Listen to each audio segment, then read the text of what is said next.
प्रसन्नाञ्जनेयं नमस्ते।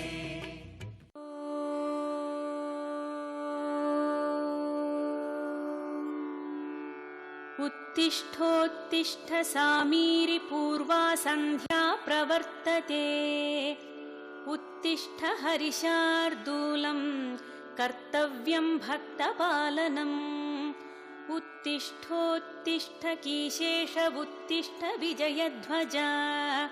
उत्तिष्ठ हनुमान् वीर त्रैलोक्यं मङ्गलं कुरु। श्रीराम नाम जपसीधुरस प्रमोद। सीता मनोहर पदाम्बुज भक्तियुक्ता। श्रीराम कार्य सफलीकृत कीर्ति सान्द्रा। श्रीराम दूत हनुमान् तव सुप्रभातम्। उत्तिष्ठ कीशपति रुग्म रुचि प्रदीप्त। उत्तिष्ठ केसरि तनूज महोरुतेज। उत्तिष्ठ भक्त जनपालन काङ्क्षितात्मन्। श्रीरामदूत हनुमान् तव सुप्रभातम्। श्रीकण्ठवीर्य जनिताद्भुत देवमौळे। ओङ्कार रूप महितोन्नत रूपशीला। षड्वीजवर्ण ललितामल दिव्यकीर्ते। श्रीरामदूत हनुमान् तव सुप्रभातम्। क्रोडाश्ववानर मृगेन्द्र खगेन्द्र कण्ठा। पञ्चाश्वभास घन शाश्वत देवदेव। पिङ्गाक्ष वीण कृपामृत वारिराशे। श्रीरामदूत हनुमान् तव सुप्रभातम्। रक्तपिशाच भयभूत महार्तिनाशा। विद्यायुरैश्वर्य बलारिशय प्रदाता। प्रत्यक्ष देव नरकामित पारिजाता। श्रीरामदूत हनुमान् तव सुप्रभातम्। श्रीललिताञ्जलि समुद्भव रत्नदीपा। कीशेष केसरि महोदय पुत्र रत्ना। वायुर्वरात्मज महर्षि सुरासि सेव्या। श्रीरामदूत हनुमान् तव सुप्रभातम्। सपाश्वशिष्य सकलान्तर वेद वेद्या। सुग्रीवमित्र दशकण्ठ मदावहर्ता। सौमित्र जीवित सिताम्बुज पूर्ण सोमा। श्रीरामदूत हनुमान् तव सुप्रभातम्। उल्लङ्घ्य सिन्धु सिलिम्प ममानतुल्यम्। सीतापति विपुल शोक निवारणाद्यम्। विश्वासकल्पित समर्पित ज्ञानमुद्रा। श्रीरामदूत हनुमान् तव सुप्रभातम्। भक्तार्ति दूर दुरितौषु निवारणाढ्या। मोक्षप्रदायक सुमन्त्र सुदीव्यमाना। विश्वास भक्त जनवेष्टित गेहदीपा। श्रीरामदूत हनुमान् तव सुप्रभातम्। मौलीन्द्र दिव्य गणवेष्टित सन्निधाना। बिल्व प्रसून समलङ्कित पादयुग्मा। अस्रिक् प्रणाम सुमहसि स्वीकुरुष्व। श्रीरामदूत हनुमान् तव सुप्रभातम्। नित्यं स्मरामि कपिनायकमार्तिदूरम्। नित्यं स्मरामि रघुनाथ पदारविन्दम्। नित्यं स्मरामि भवदीय मनोज्ञकीर्तिम्। श्रीरामदूत हनुमान् तव सुप्रभातम्।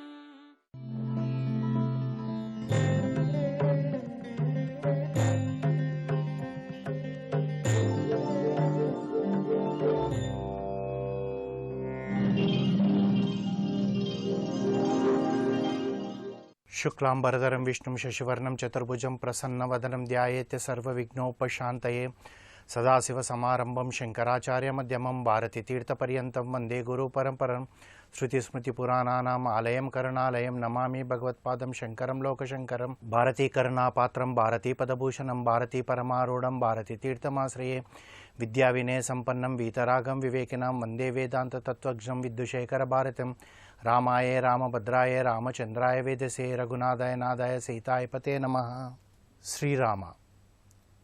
రామ జగత్తులో ప్రథమ శుభకర నామం రామనామం అన్నారు కాళిదాసు మహాకవి. రామకమల ప్రత్యక్షాన్ని వాల్మీకి మహర్షి స్తుతిస్తే సుభేక్షణ రామ అని వ్యాసభగవానుడు కీర్తించాడు. కాళిదాసు మహాకవి అన్నట్టుగా ఈ జగత్తులో ప్రథమ శుభకర నామం రామనామమే. రామ అంటే మన ఒళ్ళంతా పులకరించిపోతుంది. ఏ శుభకరమైన పరిస్థితుల్లో కానివ్వండి, రామ అనే అక్షరంతోటే మొదలవుతుంది. ఒక ఉత్తరం రాస్తే పైన రామ అంటాము. పచారి కొట్లో సరుకులు రాసేటప్పుడు కూడా పైన రామ అని రాస్తాము. ఒక శుభకార్యం శుభలేఖ రాస్తుంటే కూడా రామ అని చెప్పే మొదలు పెడతాం. అలాంటి రామనామం ఎంత గొప్పదంటే ఈ రోజు కూడా రామ అనే మాట కాకుండా ఇంకా వేరే అక్షరం ఏది కూడా మనకు రాదు. అంతేకాకుండా రామకమల ప్రత్యక్ష అని వాల్మీకి మహర్షి అన్నట్టుగా శుభేక్షణ రామ అని వ్యాసభగవానుడు కీర్తించినట్టుగా ఈ రెండుటికి అర్థం ఏమంటే రాముడిని చూసిన వాళ్ళను, రాముడు ఎవరినైతే చూస్తాడో వాళ్ళిద్దరికీ శుభం జరుగుతుందంట.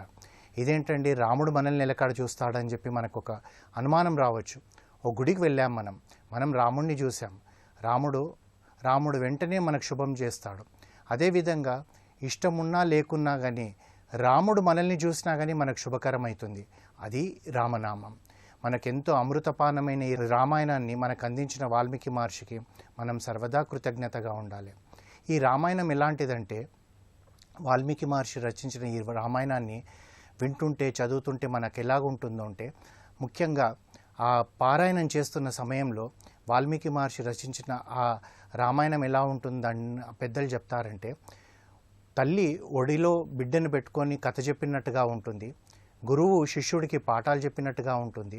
ఒక న్యాయవాది న్యాయస్థానంలో వాదించినట్టుగా ఉంటుంది. ఒక వైద్యుడు, ఒక డాక్టర్ రోగికి చికిత్స గురించి చెప్పినట్టుగా ఉంటుంది రామాయణం అంటారు. అలాంటి రామాయణము మనకు ఎంతో కావాల్సింది. ఎందుకు కావాల్సిందనంటే రామాయణము ఒక అద్దం లాంటిది. మనం అద్దంలో చూసుకుంటే మనకు తెలుస్తుంది మన కళ్ళు ఎలా ఉన్నాయి, మన ముక్కు ఎలా ఉంది, మన చెవులు ఎలా ఉన్నాయని. అదేవిధంగా రామాయణం అనే అద్దంలో చూసుకుంటే ఎక్కడో అక్కడ మనం తప్పు చేస్తున్నామా ఒప్పు చేస్తున్నామా అని రామాయణం చదువుతుంటే మనకు తెలుస్తుంది. కొన్నిసార్లు మనకు అహం అడ్డొస్తుంది. నేను శూర్పణఖలాగా ఉన్నానా, రావణాసురుడిలాగా ఉన్నానా, మందరలాగా ఉన్నానా అన్న భావన వచ్చినప్పుడు బయటికి చెప్పుకోకుండా కానీ అంతరాత్మ చెప్తుంది నువ్వు మారు మారు మారు అని. మారడానికి అవకాశం ఉన్నదే రామాయణం. ఒక వ్యక్తి ధర్మం, ఒక కుటుంబ ధర్మం, ఒక సంఘ ధర్మం అని పెద్దవాళ్ళు చెప్తారు. రామాయణాన్ని రచించిన వాల్మీకి మహర్షి ఎలా ఉంది రామాయణం అంటే, మనందరికీ తెలిసిందే శ్రీమన్నారాయణుడు రాముడి అవతారం ఎత్తిండని. వాల్మీకి మహర్షి రచించినప్పుడు ఎలా ఉందంటే, నారాయణుడిలో ఒక నరుణ్ణి మనకు తీసుకొచ్చి చూపెట్టాడు. ఒక మానవుడు ఎలా ఉండాలి, మానవుడు కావలసిన సంఘంలో ఎలా ఉండాలన్నది వాల్మీకి మహర్షి చూపెడితే, ఆ తర్వాత ఇప్పటికీ భారతం అయిపోయి 5000 సంవత్సరాలు అంటారు. అంటే ద్వాపర యుగంకు ముందర జరిగింది ఈ త్రేతాయుగంలో రామాయణం. అంటే రాముడు పట్టాభిషేకం అయిన తర్వాత 11,000 సంవత్సరాలు పాలించిండు. అంతకు ముందు నుంచి, అంటే రాముడు పుట్టక ముందు అంటే ఎన్ని వేల సంవత్సరాలు అయి ఉంటుందో మనకు ఎవరికి కూడా తెలుసుకోవడం కొద్దిగా క్లిష్టమైనదే. కానీ ఇన్ని యుగాలు అవుతున్నా కానీ ఎందరో మహానుభావులు ఈ రామాయణాన్ని రాశారు. ఎందరో మహానుభావులు రామాయణాన్ని కీర్తించారు. ఎందరో మహానుభావులు మనకు రామాయణాన్ని నేర్పించారు. కోట్ల మంది రామాయణాన్ని విన్నారు. ప్రతిసారి ఇది కొత్తగానే ఉంటుంది. ప్రతి కవికి రామాయణం ఒక కొత్తగా ఉంటుంది.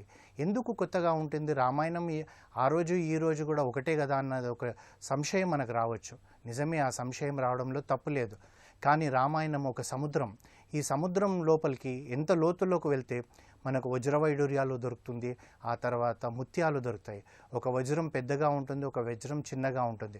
ఓ కవికి ఆ పెద్ద వజ్రము రాముడిలో ఏమేం గుణాలో తెలిస్తే ఇంకో కవికి చిన్న వజ్రము దాంట్లో ఉన్న రాముడు కనబడతాడు. అలాగే ముత్యాలలో రంగురంగుల ముత్యాలు ఉంటుంది, తెల్ల ముత్యం ఉంటుంది.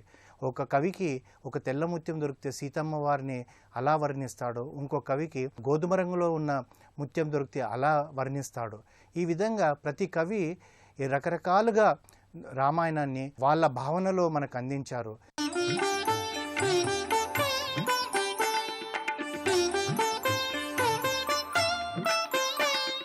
సుగ్రీవుడు చాలా మేధావండి బాబు. అసలు ఆయన ఆలోచన విధానమే గొప్పది. ఆ ఆలోచన చావు దెబ్బలు తిన్నప్పుడే పనిచేయలేదు, ఇప్పుడు విశ్రాంతిగా ఉన్నాడు కాబట్టి పనిచేసింది. అందుకే ఆందోళన ఉంటే ఏ పనైనా భగ్నమవుతుంది అన్నారు. శుక్రాచార్యుడు కావ్యనీతి అనే పేరుతో ఒక గ్రంథం రాశాడు. కావ్య అంటే శుక్రుడు అని అర్థం. ఉశనసుడని ఒక ఋషి ఉండేవాడు, ఆయనకే మనకి భృగు మహర్షి అని కూడా పేరు.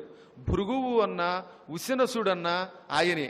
అందుకే ఆయన కొడుకు గనక భార్గవుడని, శుక్రుడని, కావ్యుడని, ఔశనసుడని శుక్రాచార్యుడిని పిలుస్తారు. పరమ నీతివంతుడు ఆయన, మహామేధావి. ఆయన రాశాడు, ఎప్పుడైనా ఒక పనికి వెళ్ళేటప్పుడు మీరు నిశ్చింతగా వెళ్ళండి, ఒక్కసారి ఆందోళన పడితే మీరు ఆ పనిలో విజయం పొందలేరు అన్నాడు. ఉదాహరణకు మనం చూస్తున్నాంగా, ఇప్పుడు మనం పురాణాదులు ఎప్పుడో కాదు రోజు ఉపయోగపడతాయి, నిత్య జీవితానికి పనికొస్తాయి. పరీక్షకు వెడుతున్న వాడికి ఏదైనా టెన్షన్ పట్టుకుంటే నేను చదివిన క్వశ్చన్లు వస్తాయా రావా అని ఆందోళన మొదలైతే నిజంగా పరీక్షలో వచ్చినా మర్చిపోతాడు. అదే ఆందోళన లేకుండా వెళ్ళమనండి నిశ్చింతగా, అప్పుడు హాయిగా రాయగలుగుతాడు, వచ్చినంత మేరకు సుఖంగా రాయగలుగుతాడు. అసలు నా పరీక్షల్లో నా విజయం అదే. చాలా వరకు నా చిన్నప్పటి నుంచి ఆందోళన పెద్దగా తెలిసేది కాదు. ఆందోళన అనేది పెద్దయ్యాక మొదలవుతుంది, కానీ బాల్యంలో బహుశా లేదేమో నాకు. అందుకే పరీక్షకు వెళ్ళేటప్పుడు నిశ్చింతగా వెళ్ళేవాడిని, వెళ్ళగానే దానికి తగినటువంటి ఫలితం వచ్చేది. కానీ ఒక్కసారి మనం ఆందోళన పడ్డామా అన్నీ కంగారు అయిపోతుంది, ఆ కంగారులో రాయలేము మనం. అసలు పరీక్షల్లో ముందుగా చదువుకోవాలి, రాత్రి ఎక్కువసేపు జాగరణ చేయకూడదు, పొద్దున్న హాయిగా స్నానం చేసి నిశ్చింతగా వెళ్ళిపోవాలి. ఇవన్నీ జాగరూకతతో ఉండేవాడు చెయ్యవలసిన పనులన్నమాట, సద్విద్యార్థి లక్షణములు. అందుకనే ఇతడు ఆందోళన లేకుండా ఉన్నాడు గనక సుగ్రీవుడు బుద్ధిని బాగా పరికింపచేసి చూశాడు, దానికి పదును పెట్టి చూశాడు. హనుమంతుడి ముఖంలో ఒకానొక తేజస్సు కనపడింది. హనుమంతుడంటే అతనికి నమ్మకం, ఏతడే సీతని చూడగలడు. విశేషేణతు సుగ్రీవో హనుమత్యర్థముక్తవాన్ సహితస్మిన్ హరిశ్రేష్ఠే నిశ్చితార్థోర్థ సాధనే. సుగ్రీవుడికి పూర్తిగా విశ్వాసం. హనుమంతుడిని చూడగానే హనుమంతుడి వల్ల సీతాన్వేషణ జరుగుతుంది అనిపించి ఇతడు కార్యసాధకుడు, ఈ మహానుభావుడిని కొంచెం హెచ్చరిద్దాం అనుకున్నాడు. నాయనా హనుమ ఒక్కసారి ఇలారా అన్నాడు. నాయకుడు అంగదుండి పిలవలేదు, బుద్ధిమంతుడు జాంబవంతుడిని పిలవలేదు, ఇంకా నీలుండి పిలవలేదు, సుషేణుండి పిలవలేదు, ఎవరిని పిలవలేదు. ఒక్క హనుమంతుడి దగ్గరికి పిలిచి, హనుమ నువ్వు నాకు ప్రాణ స్నేహితుడివి, నీ బుద్ధి, నీ బలం, నీ యశస్సు, నీ దాక్ష్యం ఇవన్నీ నేను ఎరుగుదును. ఈ భూమండలమే కాకుండా పంచభూతాలలో నీకు తిరుగులేదు. కేవలం భూమి మీదే కాదు, న భూమౌ న అంతరిక్షేవా నా అంబరే నామరాలయే నాప్సువా గతి సంగంతే పశ్యామి హరియోధప. ఆంజనేయ, భూమిలో ఎక్కడికైనా వెళ్ళగలవు. ఇంకా భూమి ఏమిటి, ఆకాశంలోనూ అలాగే వెళ్ళగలవు. ఆకాశంలో నువ్వు ఎక్కడికైనా ఎదురు లేకుండా వెళ్ళి గాలించగలవు. ఆకాశంలోనే కాదు, మేఘములు దాటిన తర్వాత ఉన్న స్థానానికి అంతరిక్షము అని పేరు. అంబరము అంటే కేవలం ఆకాశం. మళ్ళీ మేఘముల కంటే పైకి వెళ్ళిపోతే దానికి అంతరిక్షము అని పేరు. నువ్వు అంతరిక్షములో స్పేస్ షిప్ వరకు వెళ్ళగలవు. అమరాలయే, మళ్ళీ ఇది దాటి స్వర్గానికి కూడా వెళ్ళగలవు. స్వర్గంలో కూడా నీకు తిరుగులేదు. నా అప్సువాగతి, అప్సు అంటే నీటి యందు, నీళ్లల్లో కూడా నీ గతికి అడ్డం లేదు. అనగా నువ్వు ఇటు జలాల్లో తిరగలవు, ఆకాశంలో తిరగలవు, విశ్వం పైన అంతరిక్షం దాటి వెళ్ళగలవు, స్వర్గలోకానికి వెళ్ళగలవు, అన్ని దిక్కులు తిరగలవు. ఎంతెందుకు, నీవు వెళ్ళలేని చోటంటూ లేదు. భగవంతుడు నీకు ఆ శక్తి ఇచ్చాడు. పుట్టుకతో ఉన్న శక్తి, గురువుల కటాక్షం, వీటితో నువ్వు ఏ ప్రాంతానికైనా సులభముగా వెళ్ళగలవు. ఇంకా అసురులు, గంధర్వులు, నాగులు, దేవతలు వీళ్ళందరినీ నువ్వు ఎరుగుదువు, నేను వాళ్ళని ఎరుగుదును. వాళ్ళందరినీ నువ్వు చిటుక్కుని జయించగలవు. ససాగరధరాధరాహ, ఈ లోకంలోనే కాకుండా సముద్ర పర్యంతం కొండల మీద ఉన్న వాళ్ళందరినీ అవలీలగా చుట్టి ముట్టి రాగలవు నువ్వు.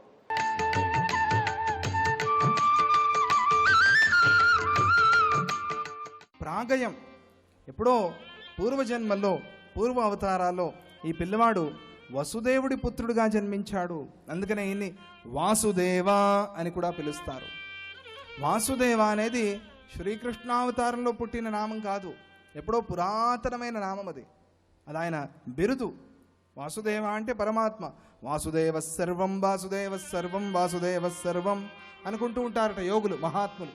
వాసుదేవ ఆయనే సర్వస్వం, ఆయనే సమస్తం అనుకుంటూ ఉంటారట. వాసుదేవ అనేది పరబ్రహ్మ నామం, పరమాత్మ నామం. అలా వాసుదేవ అనేది దీనికి ఒక బిరుదుగా వచ్చింది. కృష్ణుడు ఎప్పుడో పూర్వజన్మల్లో వసుదేవుడి పుత్రుడిగా పుట్టాట. బహూని సంతి నామాని రూపాణి చ సుతస్యతే గుణకర్మానురూపాణి తాన్యహం వేదనో జనాః. ఆయన మహాయోగి మహాత్ముడు. ఆయన అంటున్నాడు, శ్రీకృష్ణుడికి చాలా పేర్లు ఉన్నాయ్యా, ఏ పేరని పెట్టి నేను అడుగుతారు. ఏ పేరు కావాలి అంటే మా తాతగారి పేరు, మా ముత్తాతగారి పేరు, అటువైపు మా బామ్మగారి పేరులో ఏదో వెంకట ఏదో ఉంది, ఆ పేరు కలవాలి. అలాగే బామ్మగారి నాన్నగారు ఆయన పేరు. ఇవన్నీ శివ వెంకట నాగ సత్యనారాయణ వీర వెంకట, చాలా ఇంత పెద్ద పేరు అయిపోతుంది. అది చెప్పడానికి అరగంట సేపు కావాలి. అలా ఏ పేర్లని పెట్టను. విష్ణు సహస్రనామం ప్రారంభిస్తే విశ్వం విష్ణుర్వషట్కారో భూత భవ్య భవత్ ప్రభు అని చివరి వరకు రథాంగ పాణి రక్షోభ్య సర్వ ప్రహరణాయుధ. ఆ 1000 నామాలు ఈయనవే. 1000 నామాలేనా? ఇంకా అనేక నామాలు ఉన్నాయి. 1000 అనేది అనంత సంఖ్యాకం. ఎన్ని నామాలని పెడతాం? ప్రస్తుతానికి శ్రీకృష్ణ అనే నామంతో సంతోషించిన ఆయన కూడా చూశాడా, నా అవతారానికి తగ్గట్టుగానే నామకరణం చేశారు, చాలా మంచిది గురువుగారు. వారిద్దరికి సంభాషణ మాట్లాడలేదు, కానీ అలా సంభాషణ వాళ్ళిద్దరికి జరిగింది. యశోదానందులకి చాలా సంతోషమైంది. గుణకర్మాణు రూపాణి తాన్యహం వేదనో జనా. నాకే తెలియవన్నీ. ఈయన గుణమేమిటి, ఈయన కర్మలేమిటి, ఈయన లీలలేమిటి, ఈయన రూపాలేమిటి, ఈయన నామాలేమిటి నాకే సంపూర్ణంగా తెలియదు.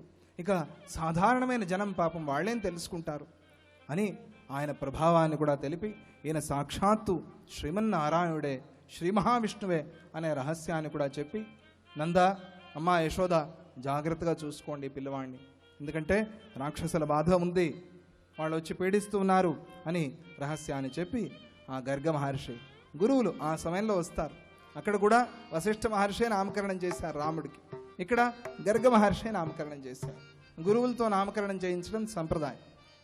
కృష్ణ కృష్ణ జయ హరి గోవింద, కృష్ణ కృష్ణ జయ హరి గోపాల, కృష్ణ కృష్ణ జయ హరి గోవింద, కృష్ణ కృష్ణ జయ హరి గోపాల, కృష్ణ కృష్ణ జయ గురు గోవింద, కృష్ణ కృష్ణ జయ సచిదానంద, కృష్ణ కృష్ణ జయ గురు గోవింద, కృష్ణ కృష్ణ జయ సచిదానంద, కృష్ణ కృష్ణ జయ హరి గోవింద, కృష్ణ జయ హరి గోవింద, కృష్ణ కృష్ణ జయ హరి గోపాల, కృష్ణ కృష్ణ జయ హరి గోపాల, హరి గోవింద, హరి గోవింద, హరి గోపాల, హరి గోపాల, గురు గోవింద, గురు గోవింద, సచిదానంద. సచ్చిదానంద. జయ బోలో కృష్ణ పరమాత్మకి జయ. ఇంకా నామకరణం కూడా అయిపోయింది కదా, ఇంకా పిల్లవాడు విజృంభిస్తాడు. ఇది అసలైన కృష్ణ లీలలు ఇప్పటి నుంచి ప్రారంభం. కృష్ణుడు అనగానే మనకి ముందు గుర్తొచ్చేది అయిపోయారండి, వెన్న దొంగ, నవనీత చోర. ఎవరైనా ప్రపంచంలో దొంగ అంటే, దొంగ అని పిలిస్తే పలుకుతారా, మాట్లాడతారా? ఆయన పరమాత్మ కాబట్టి మనం ఏమన్నా కూడా పలుకుతాడు. ఓమన్నా పలుకుతాడు, చోరా అన్నా పలుకుతాడు. ఇది ఆయనలో ఉన్న ఒక అద్భుతమైన రహస్యం. అన్ని పేర్లు ఆయనవే. నవనీత చోర అంటున్నాం ఆయన. చోర అంటే ఏమిటి? దొంగ. అలా పిలవచ్చా? కానీ పిలుస్తున్నాం, ప్రేమగా పిలుస్తున్నాం, భక్తిగా పిలుస్తున్నాం. ఇదే మాట శిశుపాలుడు అంటే ఆయన కోపం వచ్చింది. ఎందుకని? వాడు తత్వం తెలుసుకోకుండా అన్నాడు. మనం ఆయన తత్వం తెలుసో తెలియకో మొత్తానికి ఆయన కీర్తిస్తామనో కీర్తించలేమనో, చాలా అల్పులము స్వామి, నీ తత్వం మేము తెలుసుకోలేకపోతున్నాం అనో భక్తిగా ఆయన్ని పిలుస్తూ ఉంటే ఆయన పలుకుతూ ఉన్నాడు. ఇక కొద్దిగా అలా నడిచే వయస్సు వచ్చింది కృష్ణ పరమాత్మకి. ఆ బుల్లి బుల్లి అడుగులు వేసుకుని మొత్తం ఊరంతా తిరుగుతున్నాడు. ఇళ్ళన్నీ ఆయనవే, గడపలన్నీ ఆయనవే. తొక్కిన గడప తొక్కకుండా, ఖాళీ చేసిన కుండ ఖాళీ చేయకుండా మొత్తం గోకులంలో ఉన్న వెన్నంతా ఖాళీ చేసేస్తున్నాడు. వాళ్ళ వ్యాపారమే అది, వాళ్ళ వృత్తే అది. పాపం పాలు పెరుగు వెన్న ఇదంతా అమ్ముకుని జీవించేవాళ్ళు వాళ్ళందరూ. ఈయన వచ్చి ఇలా ఖాళీ చేసేస్తే వ్యాపారం ఏమవ్వాలి? అప్పుడే ఫ్రెష్గా తీసిన వెన్నే కావాలని అందరూ అడుగుతారు, డిమాండ్ ఉంది దానికి బాగా. ఈయనకు కూడా అదే కావాలి, దాన్నే తింటాడు ఈయన. చాలా కష్టమైపోయింది ఇంత. ఆ వెన్నే కావాలి, ఆ వెన్నే కావాలి అని ఈయన అంటాడు. ఆ వచ్చేవాళ్ళు వ్యాపారస్తులు వాళ్ళు కూడా అదే కావాలంటారు, నాకు ఆ వెన్న తీసుకురండి. ఈయన కూడా తిన్నాడు, పర్వాలేదు, సంతోషం, పిల్లవాడు తిన్నాడు అనుకోవచ్చు. కడుపు నిండిపోయిన తర్వాత ఆ కుండలన్నీ పడగొట్టేసి ఎవరికి వెన్న దొరకకుండా మొత్తం ఇల్లంతా ఆ వెన్నతో అలికేసి వెళ్ళిపోతున్నాడు. ఇటువంటి చేష్టలు ఈయన చేస్తున్నప్పుడు పుట్టి పుట్టడు నేడు దొంగిలిపోయి మాయిలు సొచ్చి తానుట్టి అందక రోళ్ళు పీటలు నొక్క ప్రోవిడి ఎక్కి చేవెట్ట జాలక కుండ క్రిందొక పెద్ద తూటొనరించి మీ పట్టి మీ గడ పాలు చేరల బట్టి త్రావే తలోదరి.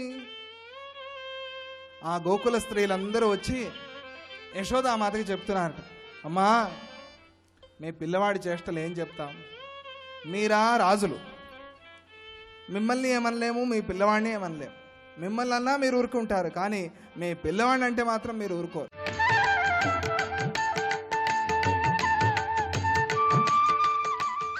శంకర భగవత్పాదాచార్యుల వారు నిన్నటి రోజున మనకి, నాయన వయసు అయిపోతే శరీరానికి కామవికారాలు ఉండవయ్యా, నీళ్ళు అయిపోతే దాన్ని చెరువు అని మనం ఎక్కడైనా పిలుస్తామా, లేదు నీ దగ్గర ధనం అయిపోయింది, పరివారం ఎవరైనా నీతోటి ఉంటారా, కాబట్టి ఒక్క విషయం గుర్తుంచుకోవయ్యా, పరమేశ్వరుణ్ణి గోవిందుణ్ణి మాత్రం వదిలిపెట్టకు. క్షీణే విత్తే కక్సంసారో జ్ఞాతే తత్వే.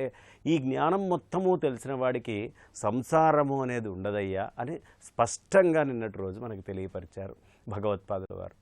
అయితే ఎంత చక్కగా అలా పండు వలిచినట్టు అతి సునాయాసంగా మనందరికీ జ్ఞానబోధ చేశారు ఆదిశంకర్లు.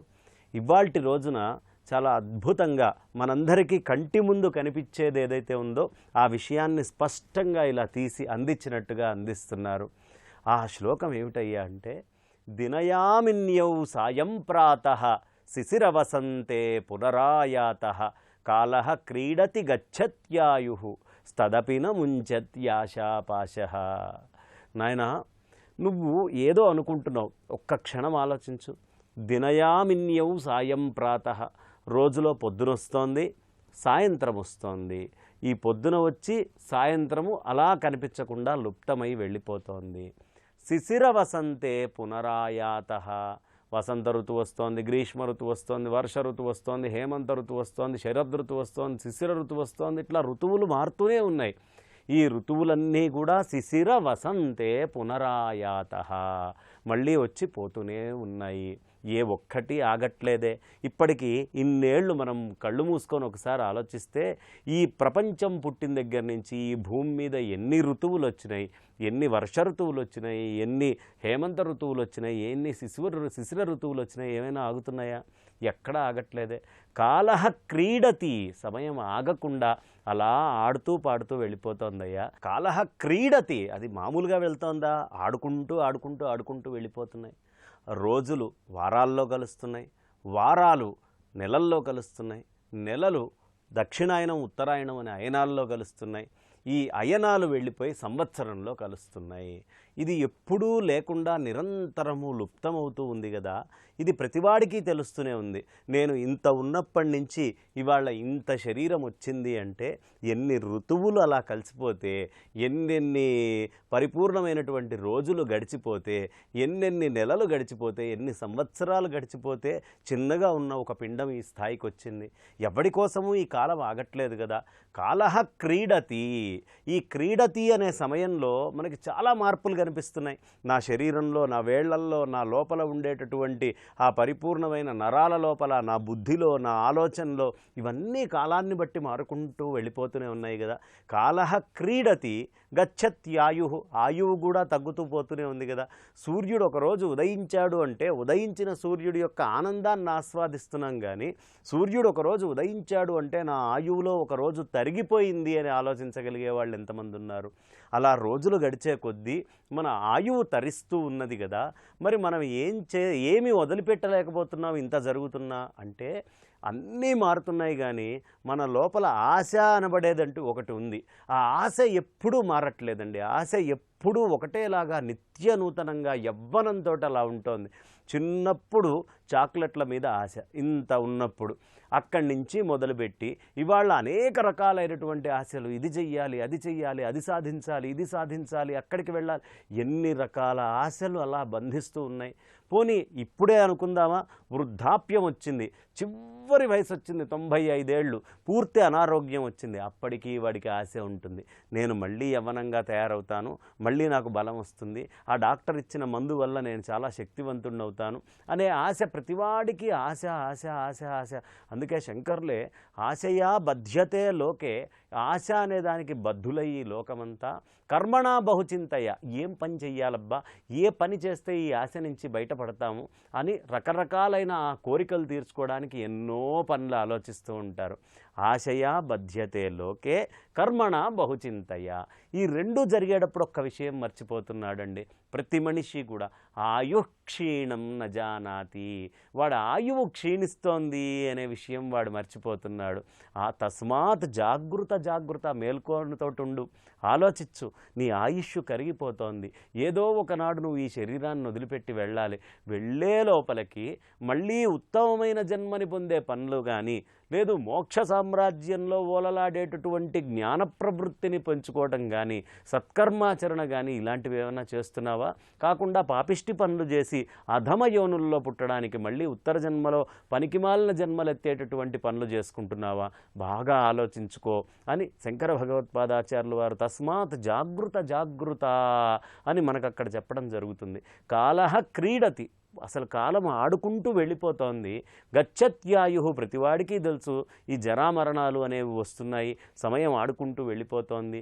అంతే కదండి, ఆడుకుంటూ వెళ్ళిపోకపోతే నిన్నటి రోజు ఉత్తర క్షణం మనం ఒక 5 నిమిషాల ముందు చేసినటువంటి పని ఇప్పుడేమైనా మనకు ఉపయోగపడుతోందా? లేదు కదా. కాబట్టి ఆ సమయం అలా దొర్లుకుంటూ వెళ్ళిపోతూనే ఉంది, ఎక్కడా ఆగట్లేదు. గచ్చత్యాయుహు, ఆయువు కూడా వెళ్ళిపోతోంది. ఇన్ని జరుగుతున్న స్తదపిన ముంచత్యాశాపాశః, ఆశ అనబడేటటువంటి పాశం నుంచి మాత్రం ఏ ఒక్కడూ బయటికి రావట్లేదు. ఆ ఆశ అనే పాశానికి ప్రతివాడు బద్ధుడవుతాడు. మీరు అనుకుంటున్నారేమో ఆశ చిన్న విషయం కాదండి, చాలా అతి దారుణమైనటువంటి విషయం ఆశ. మీకు చిన్న కోరికలాగానే కనిపిస్తుంది, కానీ ఆ చిన్న కోరికకి కూడా చాలా రుణము ఇలా అనుబంధమై దాంట్లో ఇట్లా పేరుకొని ఉంటుంది. ఏమిటండి అంటే, కాఫీ తాగాలి అనే కోరిక మీకు వచ్చింది, టీ తాగాలి అనే కోరిక మీకు వచ్చింది. ఎంత పెద్ద ఆశ అండి, చాలా చిన్నది. కానీ ఒక్క క్షణం ఆలోచించండి, ఒక్క కప్పు టీ కావాలి అంటే ఎంత ఈ ప్రపంచంలో పని జరగాలి అంటే, ఒక పంచదార అనేది రావాలి, ఎవడో పండించాలి, దాన్ని గానుగు పట్టాలి, రకరకాలుగా తయారు చేయాలి, ప్రాసెసింగ్ కావాలి, దాన్ని తయారు చేసిన తర్వాత అనేక చోట్లకి చేరాలి, అక్కడి నుంచి ఓ కొట్టు దగ్గరికి రావాలి, కొట్టు దగ్గరికి మనం వెళ్ళటానికి మనం ఎంతో పనిచేసి డబ్బులు పెట్టి, నాదైతే నాది, ఎవరింట్లో అడిగితే వాళ్ళని, వాళ్ళ శరీరాన్ని వాడి వాళ్ళు రకరకాలుగా డబ్బులు తీసుకురావాల్సి వస్తుంది కదా. కాబట్టి ఈ విషయం మనకు తెలియాలి. ఈ విషయం తెలిస్తే పాలకి అంత వ్యవస్థ ఉంటుంది.